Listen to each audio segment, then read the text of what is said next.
Good afternoon my dear. और आपके पूछे गए सवाल जो है उसका जवाब डिवाइन ने मुझे दे दिया है।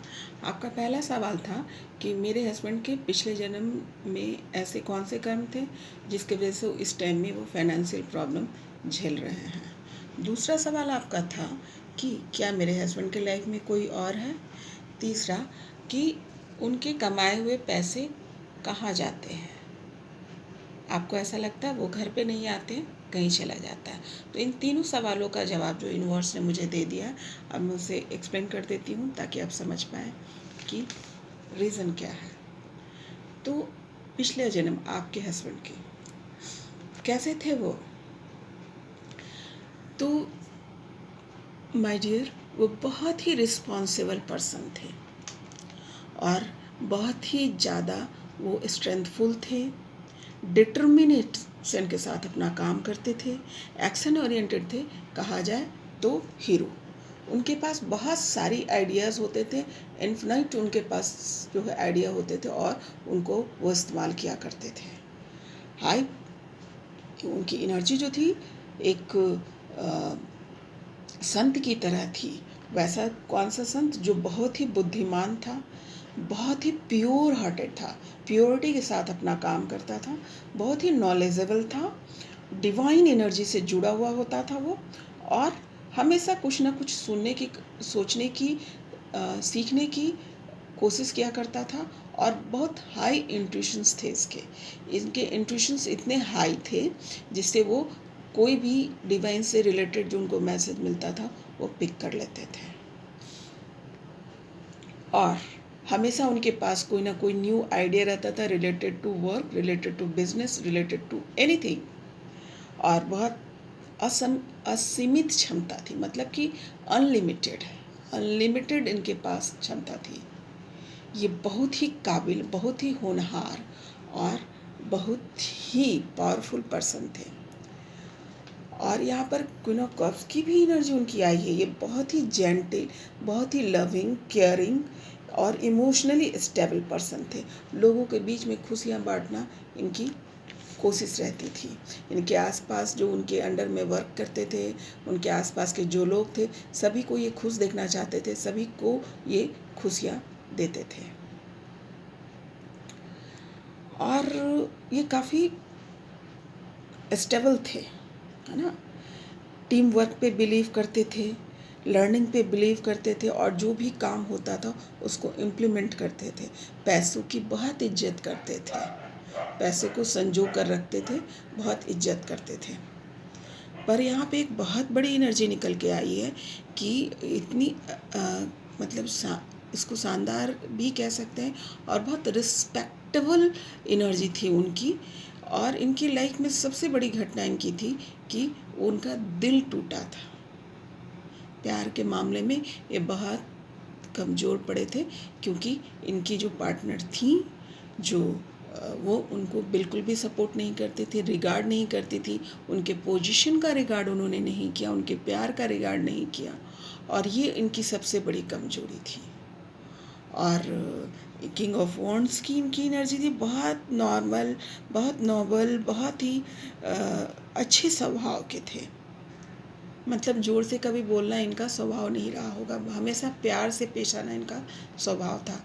लेकिन इनकी सबसे मतलब लॉकडाउन लाइफ रही थी वो थी इनका प्यार, इनका। और इसकी वजह से ये भी जो है बाकी सब चीज़ों से इनका दिल टूट गया था, क्योंकि वो जो भी करते थे वो अपने प्यार के लिए करते थे, अपने परिवार के लिए करते थे, लेकिन वो अप्रिसिएशंस उनको नहीं मिला। मैंने उनकी अच्छाइयाँ को भी बुराइयों में बदल दिया गया, यानी उनके लव वंस जो थे उन्होंने उनको अप्रिसिएट नहीं किया। इस बात का दुख जो है पिछले जन्म में इन्हें बहुत रहा था, और जहाँ तक मैं समझ पा रही हूँ वो दुख लेकर इस जन्म में भी वो आए हैं। तो उनके अंदर कोई कमी नहीं थी, बल्कि वो बहुत ही सज्जन इंसान थे, बहुत प्यारे इंसान थे और बहुत स्पिरिचुअल भी थे। तो उन्होंने किसी के साथ कुछ नहीं किया था, उनके साथ घटना घटी थी, वो था उनका दिल टूटना, उनकी सम्मान को ठेस पहुंचना, उनके प्यार को ना समझना। तो ये थी आपके हस्बैंड की पिछले लाइफ की सिचुएशन। यही कारण है कि आपको ये फील आ रहा होगा। पर आगे की रीडिंग पे चलते हैं, आपको और भी क्लियरिफिकेशंस मिलेगा। आपका दूसरा सवाल था कि आपके हस्बैंड किसी नेक्स्ट पर्सन के साथ, किसी थर्ड पार्टी या किसी दूसरे इंसान के साथ तो इंगेज नहीं है। तो माय डियर, नहीं, आप ये इतना ज़्यादा आपसे प्यार करते। देखिए, नाइट ऑफ वॉन्ड्स की एनर्जी आई है और ईश्वर ने आपको बताया है कि he feel deeply in love with you. ये एनर्जी जो है अपने प्यार से पूरी तरीके से प्यार करता है, मतलब बहुत गहराइयों से प्यार करता है, जिसको शब्दों में भी एक्सप्लेन नहीं किया जा सकता। पर इनके साथ क्या होता है, इतना प्यार तो ये करते हैं, लेकिन इनकी पार्टनर जो होती हैं, इस एनर्जी की जो पार्टनर होती है, उनके पास ही डिसएग्रीमेंट होता है। वो बार बार वो डिसएग्री होती हैं और क्वेश्चंस क्रिएट करती हैं। तो ये एनर्जी है अपने पार्टनर को दिलो जान से चाहने वाला। तो आपके पति आपसे बहुत ज़्यादा प्यार करते हैं, जिसका अंदाज़ा आपको है भी नहीं। बिहेवियर उनका ऐसा क्यों चल रहा है? बिहेवियर चलने का कारण है कि उनके आसपास बहुत सारे निगेटिविटी आ जाना, बहुत सारे निगेटिविटी आ जाने से वो अपने क्लियर नहीं हो पा रहे हैं, वो इजहार नहीं कर पा रहे हैं। उनका जो प्यार है, जो निकल कर आना चाहिए, वो व्यवस्था उनको नहीं मिल रही है। और है, ये हमेशा कोशिश करते हैं, देखिए इसमें बैलेंसिंग का भी ये पूरी कोशिश करते हैं कि बैलेंस बनाकर रखें। सबसे बड़ी बात क्या है, ये आप सामने वाले जो भी इनकी पार्टनर हैं और इनकी पत्नी है, इनकी लवर है, जिस सिचुएशन में होगा, वो उनके सामने अपनी बात नहीं, अपने मन का बोझ नहीं रख पाते, क्योंकि वो स्पेस उनके सामने से नहीं आता, वो मैच्योरिटी सामने से नहीं आता, इसलिए वो अपने दिल का बोझ जो है अपने पास रखते हैं। तो यहाँ पर कुछ भी आपके खिलाफ नहीं जा रहा है। जो कुछ भी है वो क्रिएटेड बाय यू है, ये आपके दिमाग से वो निकला हुआ चीज़ है। तो आपने ही इसे ठीक करना है, क्योंकि वो नेगेटिविटी भी जो है वो सिचुएशन में आपके आसपास, जो उनके आसपास क्रिएट हुआ बिकॉज ऑफ यू है। वो बोल नहीं पा रहे हैं क्योंकि आप पर वो विश्वास नहीं कर पा रहे हैं, आपको उतना एनफ मैच्योर नहीं समझ पा रहे हैं कि उस सिचुएशन को आप समझ पाएंगे, इसलिए वो नहीं बोल पा रहे हैं। और प्यार तो क्या कहना, आप बहुत खुशकिस्मत हैं कि आपके जीवन में आपको इतना बेइंतहा प्यार करने वाला इंसान मिला है। तो आप अपने मन से सारी दुविधा निकालिए और ईश्वर ने जो आपको ब्लेस करके भेजा है उसको एक्सेप्ट कीजिए और उसको आंचल में समेटिए। और तीसरा सवाल था आपका कि पैसा कहाँ चला जाता है। अब देखिए, अगेन यहाँ पे द हेरोफेंट की एनर्जी आई है, यानी ये व्यक्ति बहुत ही ज्ञानी है, समझदार है। उसके बाद आपका है 2 ऑफ सॉर्ड्स की एनर्जी।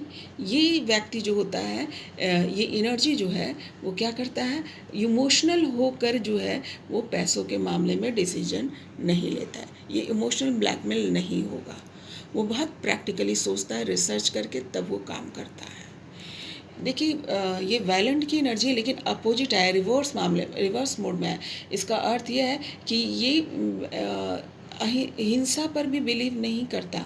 वो पूरी कोशिश करता है कि आसपास जो है शांति बना रखे। उसके अंदर की इच्छा यही उनकी होती है कि आसपास शांति बना रहे, किसी को ये बुलिंग नहीं करते, अपनी शांति से उनका काम हो जाए, और सामने वाले अगर उनसे काम भी लेने आ रहा है तो भी उसको शांति पहुँचे, ऐसा उनका बिहेवियर है रिलेटेड इन हिज वर्क, अपने काम में।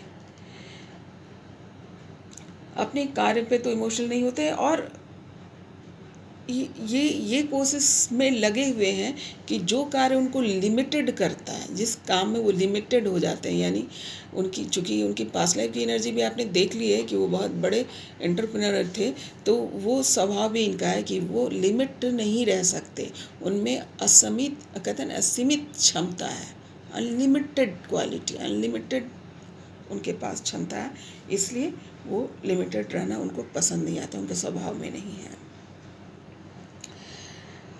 तो ये भी इनकी अभी सोच चल रही है कि ये कुछ नया किया जाए और आगे बढ़ा जाए, एक से अधिक कार्य को भी करने को सोच रहे हैं। और रहा सवाल कि पैसा कहाँ चला जाता है, तो डेफ़िनेटली जो ये काम कर रहे हैं, उस काम में जो इन्होंने अपनी पूँजी लगाई है या फिर जो काम कर रहे हैं, वो टाइम वो स्टोर हो रहा है। वो बिल्कुल भी बर्बाद नहीं जा रहा, वो स्टोर हो रहा। हो सकता है वो जनरल चीज़ों को, छोटी-मोटी चीज़ों को महत्व नहीं देते, बड़ी चीज़ों को महत्व देते हैं। तो वक़्त आएगा तो वो सारे पैसे जो है आपको सामने आके दिखेंगे। तो जहाँ भी वो स्टोर कर रहे हैं कि one time you feel like that कि सडनली वो सारे पैसे जो है आपको निकल कर आ गए, यानी उनका डिसीज़न सही लगेगा आपको और उस पैसे को आप एंजॉय कर पाएंगी। तो ये लॉन्ग टर्म सोचने वाले व्यक्ति हैं, इन्होंने लॉन्ग टर्म प्लानिंग की है और पैसे वो जानते हैं कि पैसे का महत्व क्या है और उसको कैसे इस्तेमाल करना, और कब हमें पैसे की ज़्यादा ज़रूरत होगी, कब हम कम पैसे में भी चला सकते हैं, इस बात की भी समझ उनको है। इसीलिए ये देखिए, ये एनर्जी है फुल ऑफ मनी की। जो भी आप कार्य करते हैं उसकी फसल काटने का समय है। ये बहुत अच्छी एनर्जी है, स्पेशली ये मनी से ही रिलेटेड है। तो कॉन्ग्रेचुलेशन, आपके सारे डाउट्स जो हैं वो गलत हुए और मैं खुश हूँ कि आपके सारे डाउट्स जो हैं वो गलत निकले। अर्थात ये आपके साथ जो ये एनर्जी चली आ रही है, ये बहुत ही प्योर सोल है, बहुत डिवोटेड सोल है। तो आप एनालिसिस कीजिए, अपनी रीडिंग को भी ध्यान में रख करके और इसको संजो कर रखिए। सबसे बड़ी बात होती है प्यार। लाइफ में अप्स डाउन्स तो लगे रहते हैं, लेकिन प्यार बहुत मायने करता है, बहुत पैशनेट है ये आपके लिए। तो आपका काम है आसपास से नेगेटिविटी हटाओ, बहुत प्यार दो, बहुत जितनी कमी आपको पता चल गया ना, तो आप जो उनका दिल टूटा था पास्ट लाइफ में, उनको जोड़ो, उनको प्यार करो, उनकी इज्जत करो, उनका सम्मान करो। तुमसे ज़्यादा स्थिति मैं आपको ये बता देती हूँ, आप अपने प्यार को इस तरीके से समझिए कि हर रात आपको लगता होगा मुझसे बहस कर लिया या मतलब मेरी बन नहीं रही है, पर हर रात जब आप सो जाती होंगी तो आपको वो देख कर तब सोया करते हैं। इसका मतलब ये कि आपसे आप अंदाज़ा लगा लीजिए कि वो आपसे कितना प्यार करते हैं। यानी जब सामने नहीं बोल पाते हैं, आपसे जीत नहीं पाते हैं या आपके विचारों से नहीं मैच कर पाते हैं, तो वो छुप कर आपको देखते हैं, छुप कर आपको प्यार करते हैं, प्यार भरी नज़र से देखते हैं और अपने आप को अच्छा फील करते हैं कि आप उनके साथ हैं। तो ये थी आपकी रीडिंग और I am very happy for you, है ना। ठीक है, बहुत प्यार से रहो और अपने प्यार को पहचानो।